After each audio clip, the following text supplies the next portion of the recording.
اهلا وسهلا بك يا صديقي في حلقة جديدة ومهمة عن مهاجم النادي الاهلي الجديد بعد فشل ضم اللاعب جاكسون موليكا اللي كان مطمع للنادي الاهلي، وكان يقترب من الانضمام بشكل رسمي لولا مغالاة بشكتاش التركي، والدنيا باظت على النادي الاهلي. فالاهلي ما راحش بعيد يعني.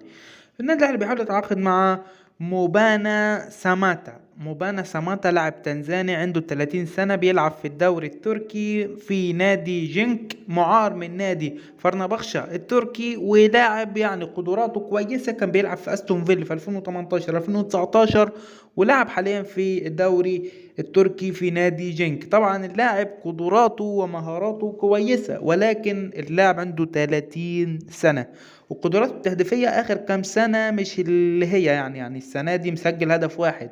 2020 2019 مسجل 3 أهداف، يعني إحصائياته ضعيفة جدا جدا جدا، ومهاجم كبير جدا إن هو يجي النادي الأهلي. يعني إحصائياته أفضل إحصائيات دي كانت 2018 2019، لعب 38 مباراة، سجل 32 سجل 23 هدف فقط لا غير. يعني دي أقصى حاجة عنده. لكن أن الموسم الحالي 2022 2023 لم يسجل غير هدف وحيد من 15 مباراة.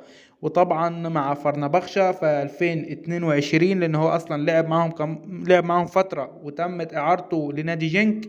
هو حاليا لعب مع فرنبخشة، لعب 3 مباريات ولم يسجل ولم يصنع وما عملش أي حاجة في دنيته خالص، وتمت إعارته لنادي جنك في الدوري التركي. طبعا اللاعب قيمته التسويقية مش كبيرة، ولكن هو لاعب مميز. هو اعتبر من افضل اللعيبة في تنزانيا، ولكن اعتقد مش هو ده المهاجم اللي النادي الاهلي بيبحث عنه، لانه مهاجم مش قوي خالص. يعني اخر تألق ليه في 2019، بقاله كام سنة مش بيأدي اي حاجة خالص خالص خالص. ولكن هو متواجد في الدوري التركي وبيلعب بشكل كويس في الدوري التركي، ولكن مش هو ده المهاجم اللي يجي عشان كاس عالم. يعني مع استون فيلا في الدوري الانجليزي لعب موسم 2019 2020، لعب 14 مباراة، سجل هدف وحيد في الدوري الانجليزي. تمام تمام. مع فارنبخشة بقى لعب زي ما قلت لكم 2000 2020 2021، لعب 27 مباراة، سجل 5 أهداف. جاء الموسم اللي بعده ما شاء الله تألق جدا، لعب 3 مباريات وتمت إعارته طبعا لنادي جنك. نادي جنك لعب معاهم 15 مباراة، سجل هدف وحيد. يعني إحصائياته كلها ضعيفة جدا جدا. إن هو يجي النادي الأهلي بصراحة مهاجم مش قوي جدا، ومش النادي الأهلي مش يكون موجود مع تفاوض مع جاكسون موليكا ويروح للاعب زي ده. لاعب تنزاني، لاعب كبير في السن، احترف شوية في استون فيل، وكان افضل اللعيبة في مازيمبي في وقت من الاوقات من 2015. تمام.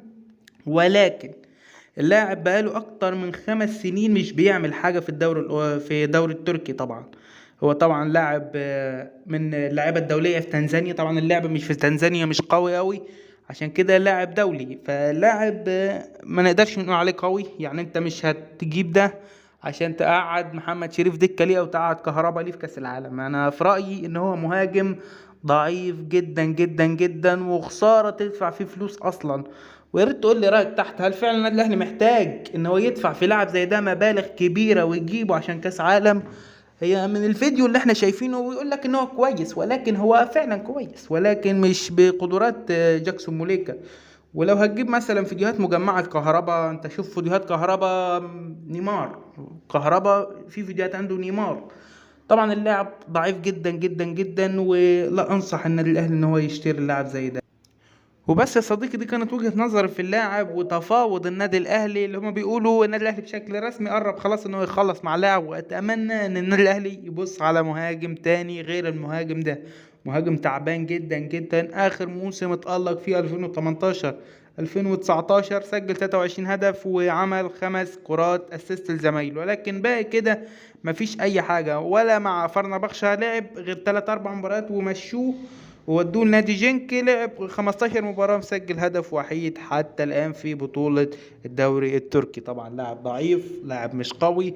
انت تشوف الفيديو بتاعه تقول ان هو لاعب كويس، ولكن مش ده اللي هيجي يقعد محمد شريف ويقعد كهربا ويقعد شادي حسين. اللعيبة دي افضل منه بمراحل، والنادي الاهلي حرام يدفع في لاعب زي ده. فده كان رأيي في اللاعب، في امكانياته، في قدراته. هو بيبان لك في الفيديو ان هو كويس، ولكن قدراته اخر كام سنه، المشكله في اخر كام سنه. بس يا صديقي ده كان رايي، ويا ريت تقول لي رايك تحت في التعليقات، وتعمل لايك واشتراك، واستناني في فيديوهات جديده، وسلام.